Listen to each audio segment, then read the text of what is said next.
안녕하십니까. 황태순 TV의 황태순. 김현광입니다. 네, 2019년 4월 2일입니다. 내일이면 4.3 보궐선거가 전국 5군데 있고요. 그 중에 국회의원 보궐선거는 2곳입니다. 경남이죠. 하나는 통영고성, 또 한 곳은 이른바 경상남도 창원시 성산구입니다. 성산구. 모든 관심은 사실 창원 성산으로 모여 있습니다. 그 지금 뭐 막판에 뭐 여러 가지 변수가 있을 텐데 네, 뭐 하나 이제 뭐 전국적인 사건이 된 것은 네, 그 황교안 자유한국당 대표가 그 후보하고 예, 경남 FC하고 대구하고 하는 경기장에 가서 이제 빨간 옷 입고 돌아다니다가 네. 이제 그게 이제 뭐 민주당이 이제 집중 포화를 맞았는데 네. 어떻게 정리되고 있습니까? 그것도 뭐 보니까 좀 당초에는 보면 경남 FC가 벌점 10점 근데 쭉 보니까요. 사실은 보면 아마 선거 운동원들이 제대로 몰랐던 것 같아요. 하면 안 됩니다. 결론부터 말씀드리면 그렇죠. 그건 경기장에서는 정당 행사, 뭐 선거 운동을 해서는 안 됩니다. 뭐 병원도 마찬가지고 병원도 마찬가지고, 고속버스 터미널 터미널도 안 마찬가지고. 마찬가지고. 그래서 이제 이 경남 FC가 벌점 10점 먹는 거 아니냐, 뭐 이런 얘기 있었습니다만은 뭐 오늘 그 벌금 2천만 원. 벌금 2천만 원에 벌점은 없는 것으로 되어 있고, 마침 보니까 이게 이런 게 있습니다. 분명 누가 보더라도 마침 그때 저희가 어젠가요 그저께 그 할 때 우리 저 김영광 실장이 보니 그 후배 기자가 막상 가서 황교안 대표를 좀 취재하려 해도 도대체 완전히 뭐 여기저기 정신없이 왔다 갔다 해갖고 어디 갔는지 몰라서 취재를 못했다고. 하여튼 뭐 저 경남 FC 경기장 가서도 뭐 왔다 갔다 하고 뭐 정신없이 하는데 이게 참 도움이 될지 모르겠다 그러더니 동티가 났어요. 동티가 났는데 모르겠어요. 보면 이게 동티가 될지 아니면은 그것이 어떤 도움을 줄지 모르겠는데 똑같은 겁니다. 예를 들어서 뭐 어떤 사건 사태가 터졌을 때 현재 문재인 청와대 대변인까지 그야말로 뚝 잡아 떼고 벅벅 내가 옳다고 우기고 그러면 감점입니다. 네, 그렇죠.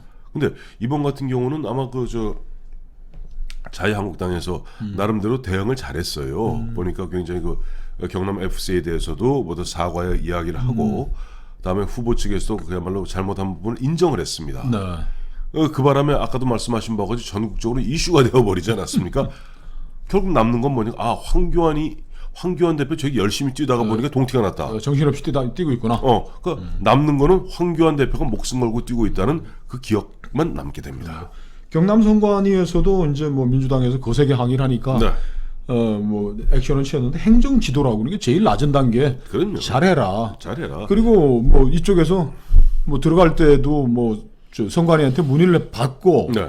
했는데 저 지역 선관위에서는 이게 뭐 안에 들어간다는 얘기인 줄 모르고 하여간 뭐 밖에서 이렇게 뭐 하는 걸로 생각하고 명확하게 들어가지 말아라 이렇게 그렇게 지도를 잘 못한 점도 우리가 조금은 인정을 했다라고 해서 그렇죠. 뭐 행정 지도했으니까 뭐 큰 행정지도 요란스러웠던 거에 비하면 뭐 별 뭐 해프닝으로 끝날 것 같고요. 그렇죠. 행정지도라는 게 말 그대로 앞으로 또다시 그런 일 하지 말라는 얘기거든요. 그러니까 뭐 보면은 아까도 거듭 말씀드리지만은 결과적으로 그 보면은 한 요란 법석을 떤 것이 어쨌든 강기훈 후보에게는 조금 플러스가 될 것 같습니다. 오히려.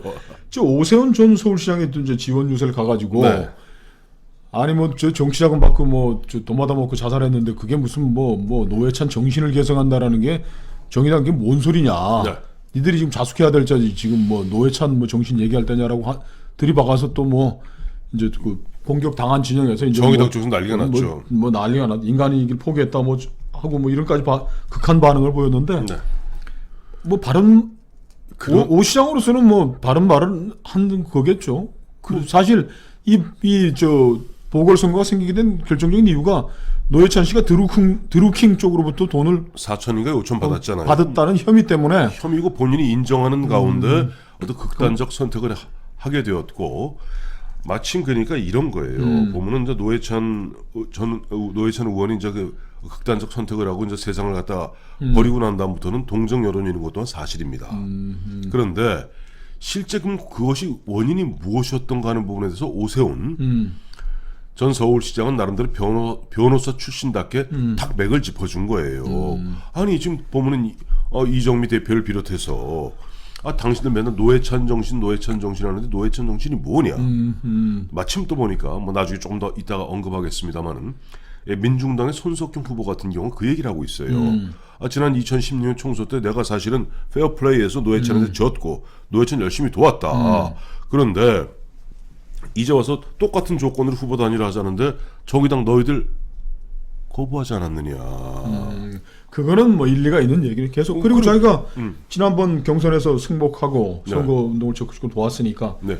거기다 또 얘기할 수 손석형 있는 후보가 건데. 한마디를 더 하고 있어요. 지금. 제가 어제 한번 짚어드리지 않았습니까? 보면 그럼 정의당에서 뭐 긴 소리 하지 말고 나오려면 나오고 이렇게 그냥 묵살을 시켜버린 거예요. 그쪽 주장을. 그쪽 주장 이렇게 경선하자는 걸. 경선을 갖다 경선을 하되 그러니까 손석형 씨가 주장했던 건 2016년 노회찬과 후보 단일화 할 때 똑같은 조건 즉 뭐냐니까 민주노총 조합원 100% 투표를 하자 그랬던 거예요. 손석형 씨는 제가 어제도 말씀드렸습니다만은 민주노총 초대 경남 지부장을 하셨던 분입니다. 그런데 정의당에서는 그건 좀 곤란하다. 일반 시민 투표 50%에다가 그다음에 조합원 투표 50%를 하자. 이게 후보 단일화가 이제 빠그라진 건데 그 다음부터는 좀 정의당 쪽에서는 손석형 후보를 갖다 어떻게 공격하냐 하니까 손석형 찍으면은 자유한국당 강기훈 된다라고 지금 손석형을 흔한 일이 디스하고 있습니다. 그런데 손석형 후보 쪽에서는 아까 조금 전에 오세훈 시장 그 이야기하고 일맥상통하는 얘기를 이렇게 하고 있어요. 어떻게? 아니 노회찬 의원이 그야말로 정치적 코너에 몰려 있을 때 너희들 정의당 뭐 했냐? 너 출당시키려 하지 않았느냐? 그러니까 노회찬 의원이 코너에 몰리니까 노회찬 선에서 선을 끊기 위해서 노회찬 출당하려 했고 그런 절박함 속에서 노회찬 의원이 극단적 선택했던 것이 아니냐라고 근데 이제 와서 노회찬 정신 얘기하느냐? 웃기는 소리 하지 마라 라고 얘기하는 그 흐름에다가 아까 오세훈 전 시장까지 얘기 합쳐놓으니까 이것은 결과적으로 진보 진영에서는 자중진한 또 보수 입장에서는 맞다 이번 선거가 마치 그렇게 됐던 거지 드루킹이지 라는 걸 깨우치는 효과가 있는 겁니다. 그러니까 제일 큰 변수는 민중당의 손석형 후보가 네. 그 민주노총 이른바 민주노총으로 대변되는 그 진보 세력들. 진보 세력 좌파 세력들의 표를 얼마나 가져나가느냐가 네. 이제 일 것 같고 다음 변수는 또 뭐가 남아 있을까요? 다음은 아무래도 보면은 결국 그런 거예요. 저희 이제 보궐선거도 치러보고 했습니다만은 사실 선거운동은 오늘 밤 24시까지만 가능합니다. 그렇죠. 내일 4월 3일 끝나는군요. 투표 당일은 선거운동을 하지 못합니다. 근데 보궐선거이기 때문에 내일 투표는 아침 6시부터 밤 8시까지 합니다. 6시까지 하는 게 아니고 결국 누가 우리 아군표를 많이 투표장으로 끌어내느냐 이것이 결국 보궐선거를 치러보면 그것이 결국 승패를 가르는 결정적 변수예요. 근데 사람이라는 게 뭐 기세가 이제 새가 기울고 하면은 나가자고 붙들어도 잘 안 나옵니다. 그런데 어느 정도 역시 현장 경험을 많이 해보셨네. 예. 근데 뭔가 보면은 분위기가 좀 분위기를 타고 될성 부르다 싶으면 전화해서 뭐저 김영 나와서 투표하는데 저 어부인 손도 잡고 나와서 좀 해. 내가 모시러 갈게. 운동원이 좀 신이 나겠군요. 그렇죠. 이거 하는 사람들도. 내일 바로 4월 3일 결과적으로 승패를 결하는 것은 투표라고도 직결될 겁니다. 어느 세력이 그 자기 표를 단단하게 결집시켜서 그렇죠. 끌고 나가느냐 이런 이제 얘기가 되는 건데 네. 어떤가요? 저기 지금 뭐 각 당은 네. 특히 뭐 자유한국당은 뭐 황교안 대표부터 그냥 뭐 지금 정신없이 뭐 왔다 갔다 하고 있다는데 네.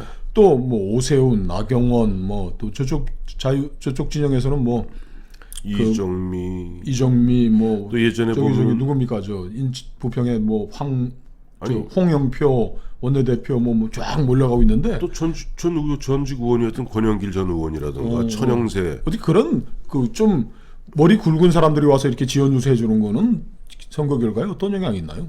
얼핏 보면 뭐 별거 아닌 것 같지만 사실은 그게 상당히 영향을 줍니다. 왜냐하니까 선거는 간단합니다.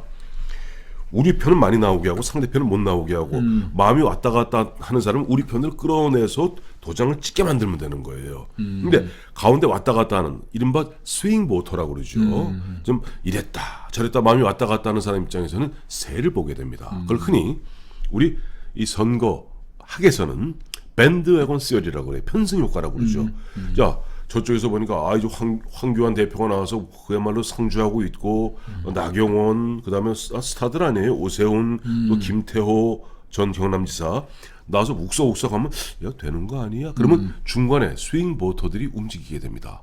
그걸 알기 때문에 지금 민주당에서도 보면 거기에 총력을 기울여서 보면 예전 의원이었던 권영길 의원, 또 천영세 전 의원 등 갖다가 다 대거 투입하고 또 민주당 의원들 많이 내려가서 홍영표 원내대표 내려가서 지금 세를 과시하는 것이 아군들에게는 용기를, 적군에게는 절망감을, 가운데 있는 사람에게는 편승을 유도하는 길이기도 합니다. 그 선거라는 게 끝나면 네. 민심이 이런 방향으로 흘렀구나라는 걸 알겠는데 점쟁이하고 비슷한 것 같아요. 그런 거죠.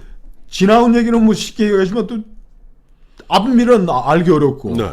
발생하면 현재 일이 되면 요 선거 한 달 전까지 이런 바닥의 흐름이 있었느냐 그러는데 지금 이제 제가 점쟁이로서 네. 이번 선거에 네. 저기 창원 성산 선거에서 네. 우리 황 대표는 지금까지 쭉 이제 정치 평론해 오시면서 어떤 요인이 가장 큰 변수가 됐다. 지금 미리 한번 점을 한번 쳐보시면 뭐라고 생각하십니까? 탈원전에 대한 반감이냐, 문재인 정부의 그 지금까지 정책에 대한 평가냐, 네.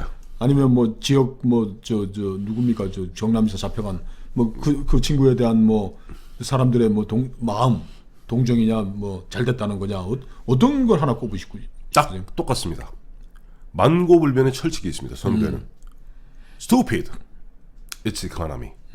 모든 것은 먹고 사는 문제, 즉 경제가 가장 큰 겁니다. 창원이 지금 경제가 허물어질 대로 허물어지지 않았습니까? 마침 보니까 지금 민주노총에서는 며칠 전 보면 이해찬 민주당 대표가 왔을 때 보면은 거세게 항의하면서 보면은 보면은 등등등 이야기들을 하면서 보면 조선 대우조선 매각 문제라든가 이런 등등의 문제를 내거는데 제가 봤을 때는 그런 경제에 대한 절망감들이 특히 민주노총 노조원들 아무리 민주노총이 잘 나가면 뭐합니까? 창원에 사는 사람 일거리가 없는데 먹고 살 게 없는데 더 배만 아프죠. 그 사람들 입장에서는 오히려 보면은 아마 조금 보면 흔한 얘기로 민주당을 갖다가 흔한 얘기로 좀 물을 매기는 그래서 민주노총이 틀면은 너희들 아무것도 되는 거 없어 하고 일종의 좀 목리를 부린다고나 할까요? 그것이 바로 대표적인 것이 이번에 손석형 후보의 완주입니다. 그러니까 이 경제 열악해진 창원에 몰락하는 경제하고 민주노총 출신의 손석형 후보가 완주하는 것은 이른바 동전의 양면이고 이것이 가장 큰 변수로 작용할 것 같아요. 그런데 또 여론조사하는 친구들 얘기를 좀 들어보면은 네. 그 김경수 예비타당성 면제, 김경수 예산 배정은 큰 영향이 없지만 이 창원을 무슨 정부의 특별 지원 지역으로 지정하는 요 건에 있어서는 많은 사람들이 혹시 여당 후보가 되면 좀 우리가 좀 낫지 않을까 하면서 살짝 그쪽에 귀를 기울이는 사람들도 많다. 그런 또 분석도 나오고. 그것이 바로 집권 여당의 프리미엄입니다. 집권 여당은 당장 야당보다는 집권 여당에서는 보랏빛 꿈을 갖다가 줄 수 있는 거 아니에요? 그럼 실제 될지 안 될지는 모르겠습니다만은 유권자 입장에서는 마음이 흔들릴 수밖에 없죠. 그렇죠. 내일 저녁 한 10시 되면 10시는 유권자가 10시는 좀 빠르고 8시까지 투표하니까 그렇죠. 한 11시쯤 되면 11시 되면 유권자들이 어디에 손을 들어줬는지 판명이 되겠죠. 그때 가면 확실한데 지금은 좀 우리가 좀 어디라고 말하기 좀 주저주저하는 그런 그렇죠. 상황입니다. 그러면 4월 4일 목요일입니다만 그날 오전에 다시 한번 리뷰를 한번 하시죠. 리뷰를 하면서 한번 분석해서 한번 정리해드리겠습니다. 감사합니다.